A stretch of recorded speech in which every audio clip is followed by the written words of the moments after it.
Hello and welcome to another episode of the AUA University podcast, where we explore key topics that shape the practice of modern urology.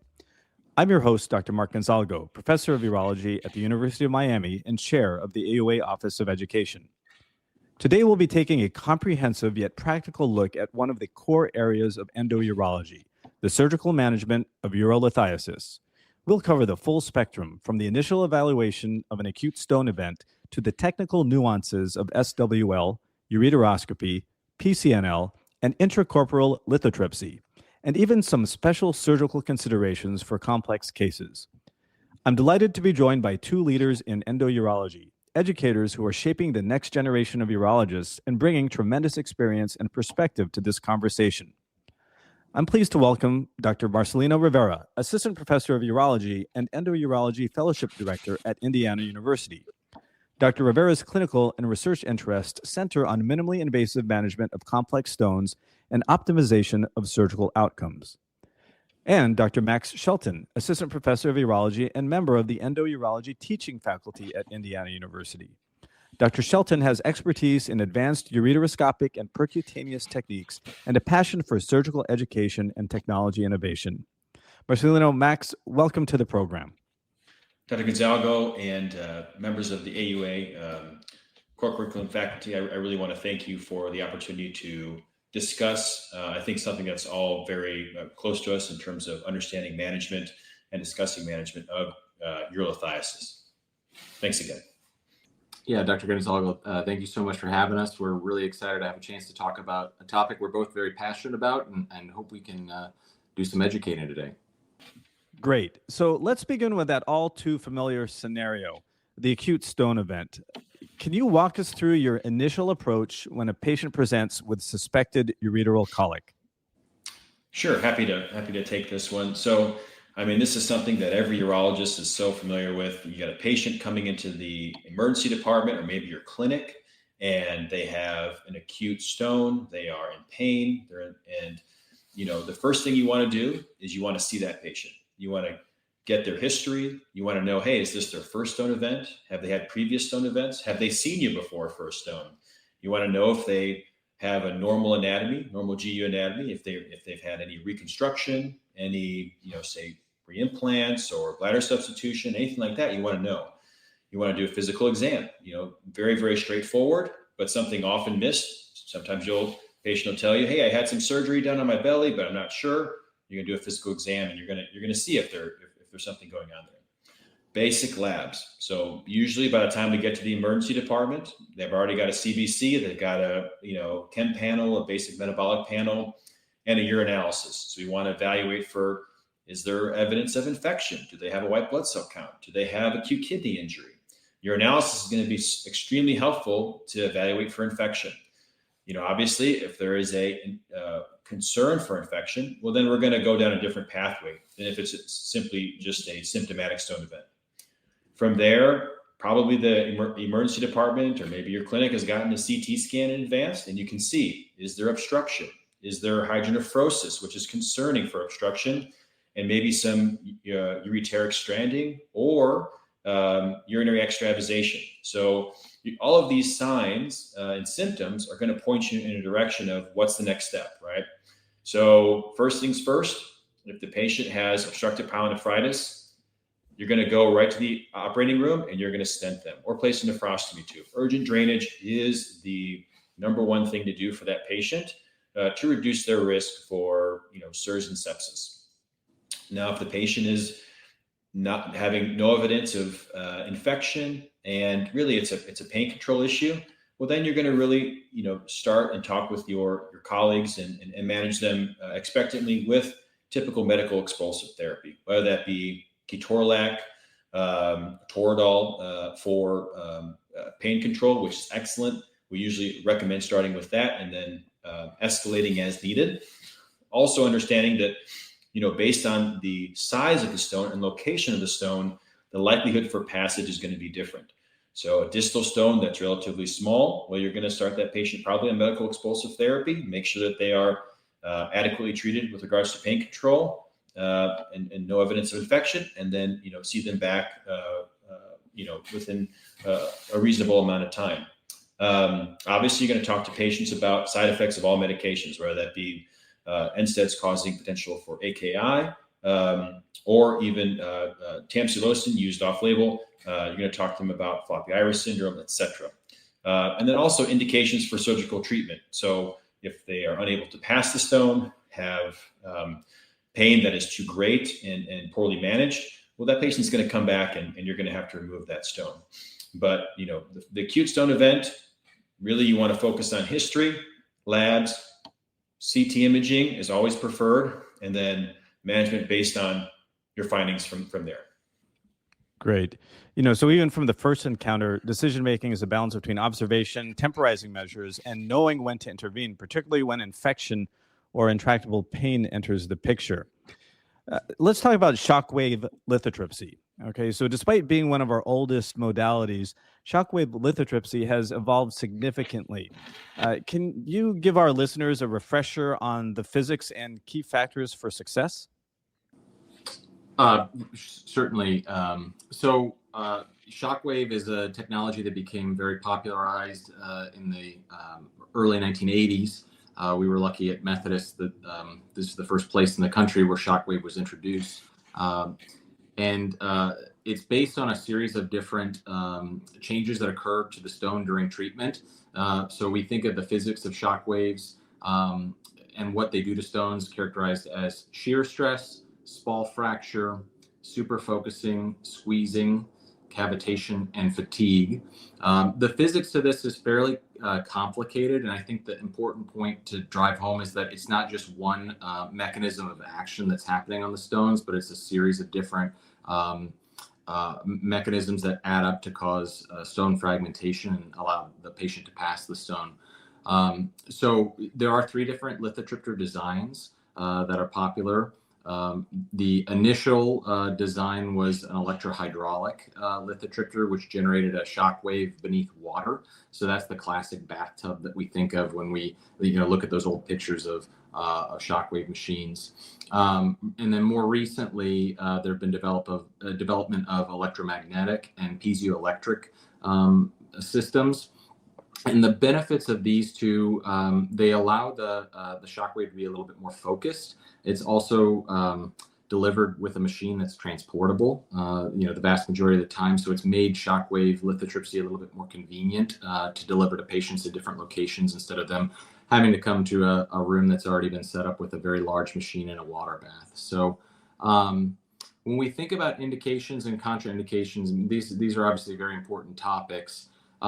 In general, the ideal stone would be about 1 centimeter or less. Proximal ureter, intrapolar and upper pole stones are your best candidates for this.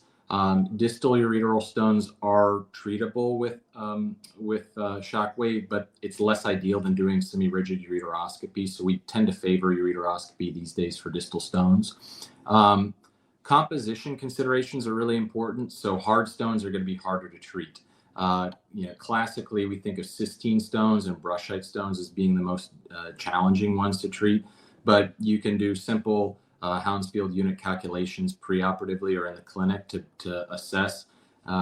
Typically something above 1,100 Hounsfield units is going to be pretty challenging to break up. So that's a really important consideration.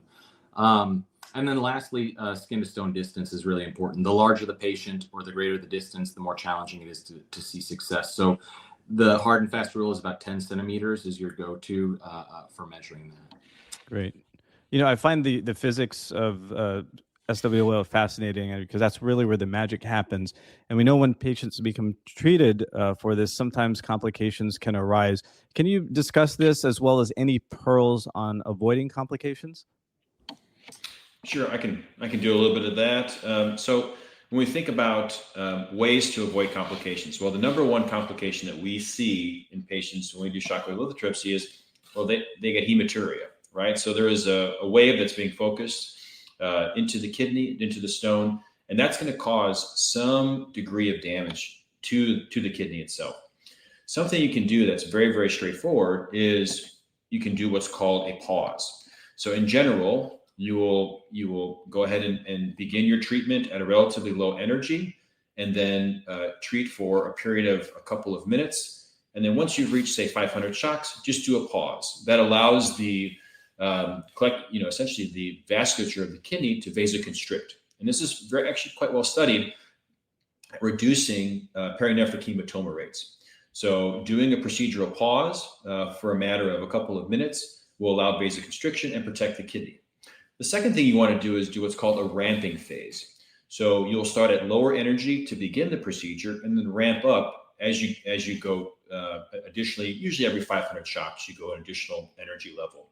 That also allows the kidney to essentially prepare itself and constrict vascularly to avoid additional injury. When it comes to rate of shocks, the typical rate of between 60 and 90 shocks per minute is preferred. And this has been shown to really improve outcomes and improve fragmentation rates as well. Great. Dr. Shelton, I also had a question for you with regard to special populations, because we know that the efficacy of SWL can certainly vary between patients. Can you comment on this? Yeah, that's been studied. So the pediatric population does have higher stone-free rates than the adult population when we treat them with shockwave. And we think that's probably somewhat in relationship to just the fact that they're smaller. The shockwave propagates and is more effective at fracturing stones. It is important to note, though, that pediatric patients are potentially a little bit more sensitive to the deleterious effects of shockwaves. So you have to, counterbalance those two considerations when deciding to choose that modality.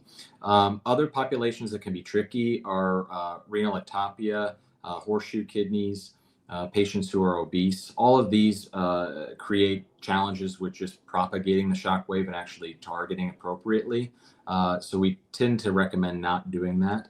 And then pregnancy. So there are publications that state successful treatments in pregnancy, but in general, we really recommend against this because there are concerns about deleterious effects on the fetus. Thank you. So shockwave lithotripsy remains a valuable tool, especially for small, uncomplicated stones, but patient selection obviously is very important. Moving to ureteroscopy, probably the most common stone procedure performed today. How do you frame your indications and approach for this? So I think when we think about ureteroscopy, it's really the approach for ureteroscopy, I would say, has changed dramatically over the last really five years or so. We've had flexible, digital ureteroscopes for quite a while now, but the ability to have disposable ureteroscopes that can really tackle a variety of stones has really changed, I think, the game in terms of what we're using ureteroscopes for. Now, general guidance, I think, is still very important to understand because there are just certain stones you just can't treat ureteroscopically. So for me, for my practice, I typically look at our guidelines and I say, when we have a stone that's 2 centimeters or more, that's not going to be a stone we're going to really perform ureteroscopy on. Less than 2 centimeters, I think that's a very adequate size for really new novel ureteroscopes, good deep digital ureteroscopes. And then obviously lower pole stones do still present a challenge even with these brand new disposable ureteroscopes. And so I typically will limit to less than 10 millimeters, assuming that anatomy is appropriate and that it's easy to get to with our current ureteroscopes. Got it. What's your take on technology advances? It feels like we get a new ureteroscope every year. I don't know if either of you want to comment on that and the latest and what we're able to utilize. Yeah, ureteroscopy is just such a fascinating topic right now because, like Dr. Rivera said, things are evolving very quickly. I think within the last 3 years at the AUA, we've seen just this explosion in single-use scopes from all around the world, and the scopes keep getting smaller. And so I think the applications for what these devices are capable of doing keeps expanding, and so we've really benefited from the introduction of novel access sheaths, these flexible and steerable access sheaths that have suction capabilities to them.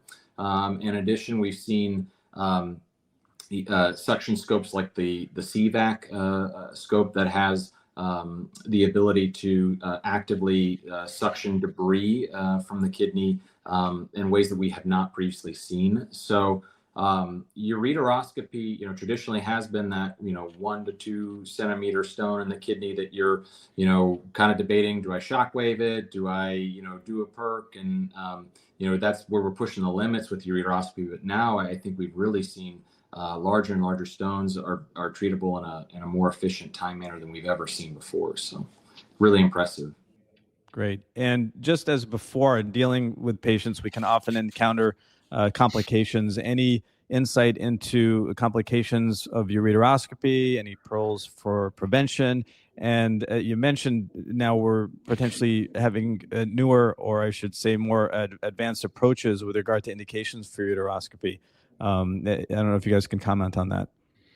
Yeah, so I think, the tenets of safe ureteroscopy are always going to be, I think, the same. I think it's really important to, when you're doing a procedure, you want to make sure you have a safety wire. So I think that's one of the things you always really want to talk about, having access to the collecting system at all times.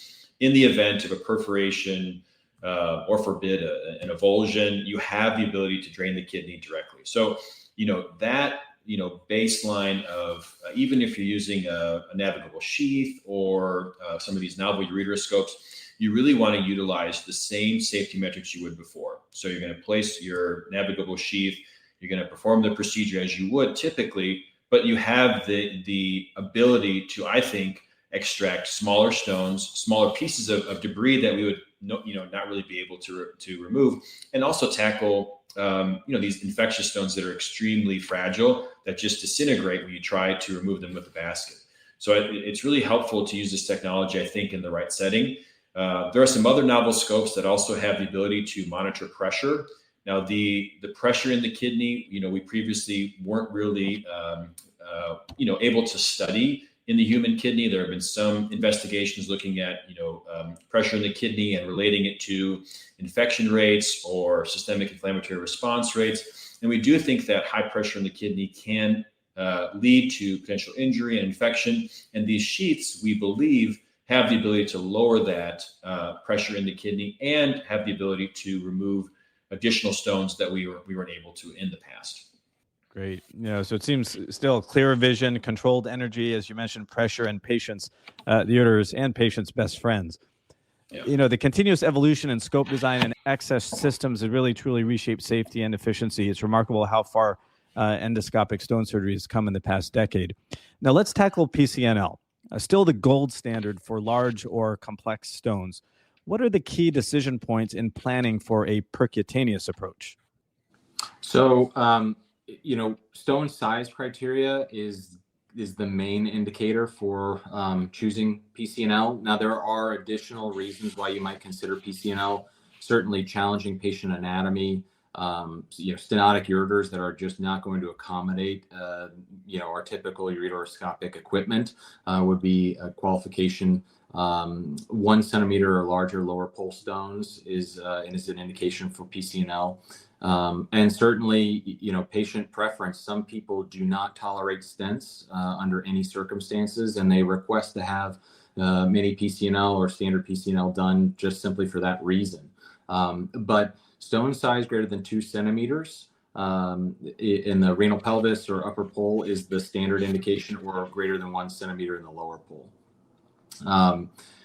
In addition to that, we want to think about how we're going to do our access and the patient positioning that we choose for the case. So typically, PCNL has been done under fluoroscopic guided access, usually through a triangulation or bullseye technique, where we get access into one of the calyces in the kidney for appropriate stone removal. However, ultrasound has been an emerging technology that, as ultrasounds have gotten better and visualization has gotten better with it, it's become a key in the arsenal of the endourologist. And with that, positioning has changed a lot too. So, traditionally PCNL we've thought of as being a procedure where we put patients prone, and as as the procedure has evolved and our ability to do endoscopic combined intrarenal surgery along with PCNL has evolved, supine approaches are extremely effective and offer a really nice opportunity for dual access and combined surgical approaches. Great. And what about exit strategy? Can you comment on that in terms of PCNL? Sure, I can talk about this a little bit. So I think traditionally we used to, always place a nephrostomy tube. And any patient who's going under a PCNL, we're going to tell them we have to drain the kidney somehow, right? So we need to make sure that tract is closing and that everything's safe and that we don't have any urinary extravasation. So traditionally, we were always placing a nephrostomy tube in when percs were initially done, that was a 14 French Foley catheter sometimes in the flank. But now we have these cope loop nephrostomy tubes that we use all the time. But really, I would say that the criteria to go to a tubeless strategy or an internalized stent, as I like to call it, strategy has really, come to the forefront over the last 5 years or so. And I think more and more patients are, more appreciative of a tubeless strategy. No drain out the back. They don't have to worry about, difficulty getting with the nephrostomy tube getting tugged on or issues with dislodgement.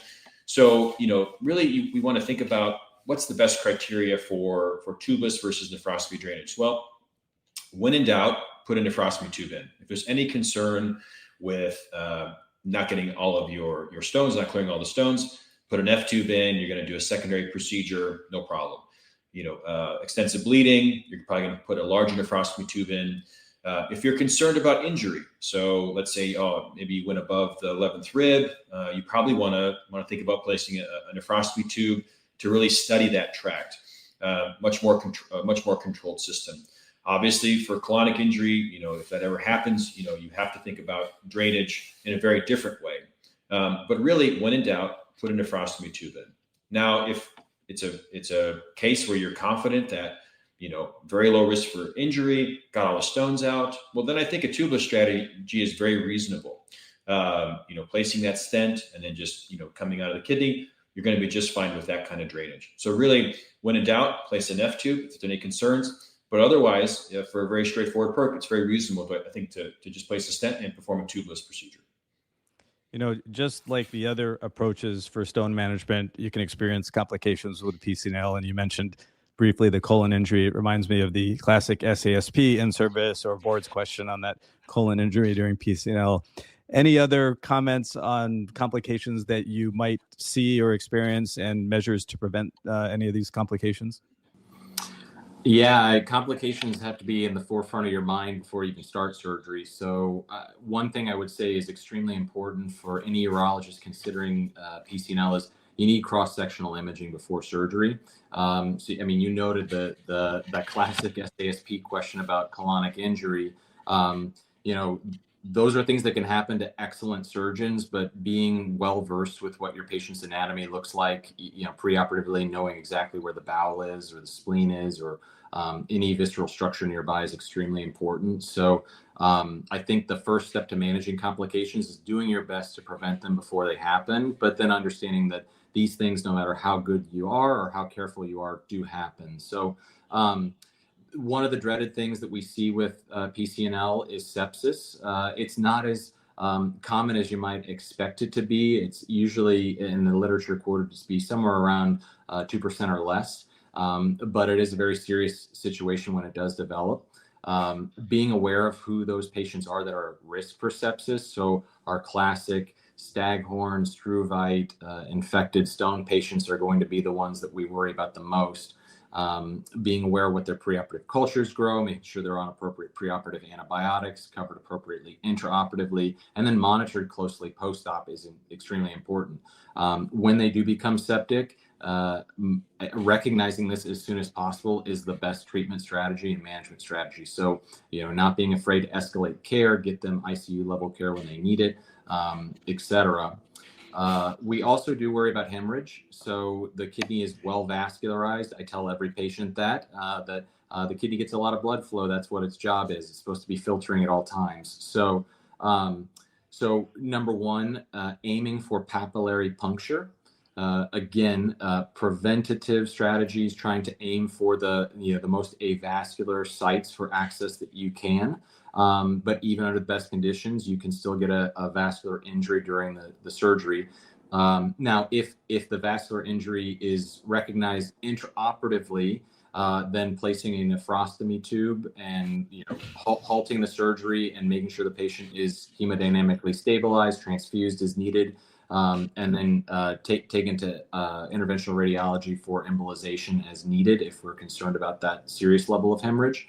I think more commonly, probably what we see is in the days postoperatively, maybe a patient's had a successful PCNL, and then they have sudden onset hematuria that wasn't noted at the time of discharge.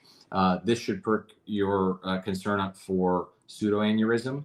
So under that circumstance, certainly the patient needs to come into the emergency room and be evaluated. You're going to want to get some sort of angiographic imaging. Usually we get a CT angiogram to be able to diagnose a pseudoaneurysm. And then if one is identified, getting them to interventional radiology for an embolization or coiling is the appropriate treatment strategy. So, and then, lastly, just like the colonic injury, we think about, visceral organ injury. The more likely thing to happen is you might get into the pleural space when you're doing an upper pulse stick. So like Dr. Rivera had mentioned, if you have any concern that might have happened, leaving a nephrostomy tube postoperatively is essential, because you're going to be able to evaluate your tract on your post-op CT. You're going to want to get a chest X-ray in recovery to make sure that you don't have hydrothorax or pneumothorax.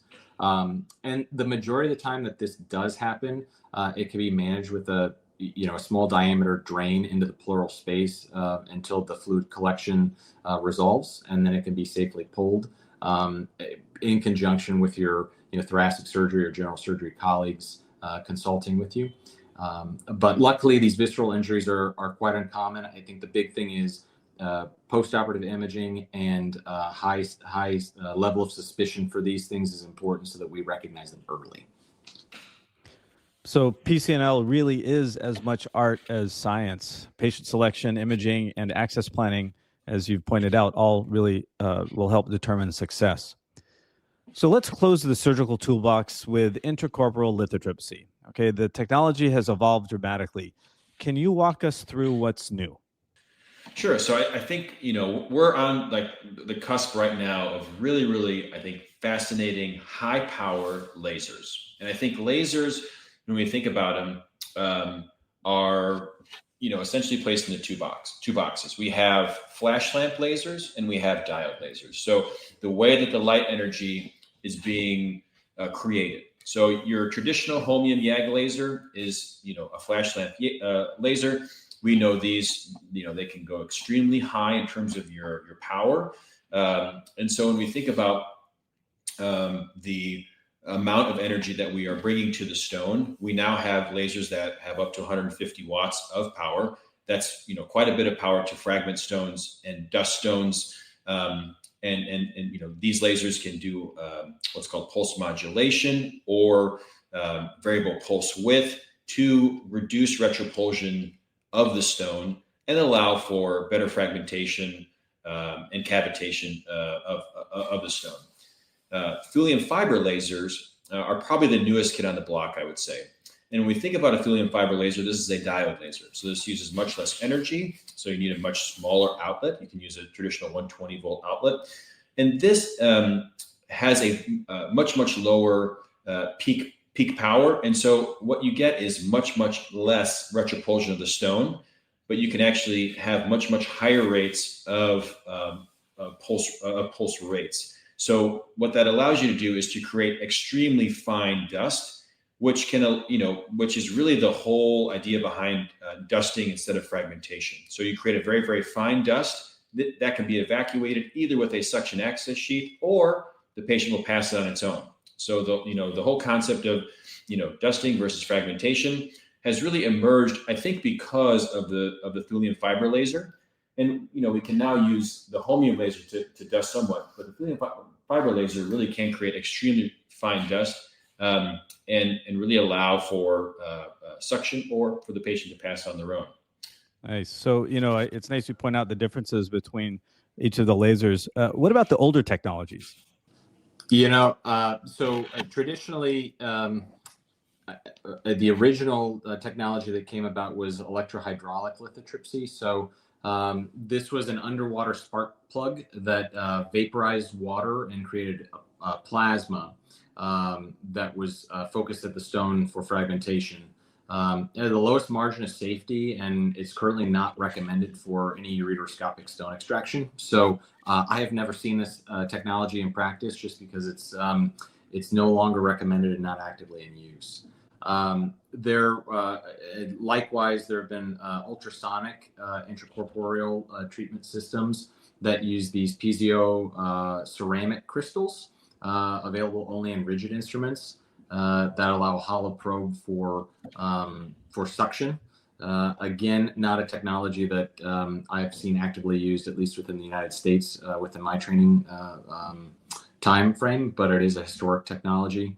And then lastly, pneumatic lithotripsy. So this was a handpiece that had a ballistic mechanism that generated a pneumatic pressure propelled by compressed air that would then deliver that treatment to the stone for fragmentation. So again, I think as Dr. Rivera had highlighted, the future and the current is focused on laser technology, and we've been really lucky to benefit from some major advances in that field. Some of these technologies, for example, ultrasonic lithotripsy, we use in Percs, and so those are fairly corollary in terms of the high vibrational energy that's used to fragment stones.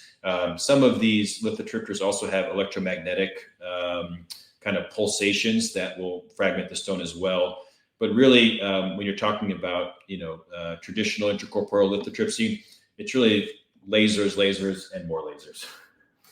And to that point, it's fascinating how laser innovation really has redefined precision and efficiency. It was firstly going from brute force fragmentation now to, as you guys both pointed out, controlled fine dusting, right? So before we wrap up, let's touch on the rare but important open or adjunctive stone procedures, the ones that really test your surgical versatility. When do you reach for those? Sure, I can take this for a little while. These procedures are being performed less and less frequently with the advent of really flexible scopes and technology. But in the end, sometimes you have to open the patient. Sometimes you have to do a robotic. Anatrophic nephrolithotomy, I would say, is probably not being performed anywhere in the United States. That's a super rare procedure. They used to be done all the time. I would say now it's probably more commonly done as either open pyelothotomy or robotic pyelothotomy that has far less complications and is probably preferred if you're going to do an open procedure or robotic procedure on the patient. I think probably the one that's more commonly done is for calyceal diverticulum. So if, for example, you have a calyceal diverticulum, and this is a classic SASP question, anterior calyceal diverticulum with a stone inability to access it percutaneously, well, either open or laparoscopic procedure to do a diverticular lithotomy is going to be the preferred method, with laparoscopy obviously being the less invasive of those two choices. Lastly, ureterolithotomy. I think I've seen one or two of those performed in my training and never as a staff. These, obviously for an impacted stone with a stricture, inability to access, maybe you want to perform that, but you're probably going to need to perform, either a ureteral reimplant or some other ureteral reconstructive procedure alongside that, given what's probably happening in the ureter. But really, those are the main three procedures that we see traditionally. And it's sometimes from anatomic considerations, pelvic kidney, et cetera, or and other patient considerations if, for example, they're diverted and it's difficult to access the collecting system. But really, I would say those are used in very special circumstances. Probably want to have a partner or two to help you out with those procedures. Great. And as you pointed out, these are rare cases, but they remind us that comprehensive surgical skill still matters, even in the era of lasers and scopes.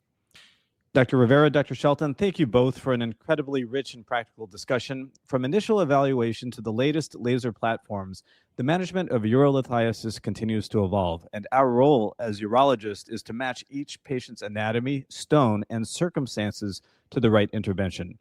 For our listeners, the AUA University platform offers in-depth modules, surgical videos, and updated guidelines on stone disease.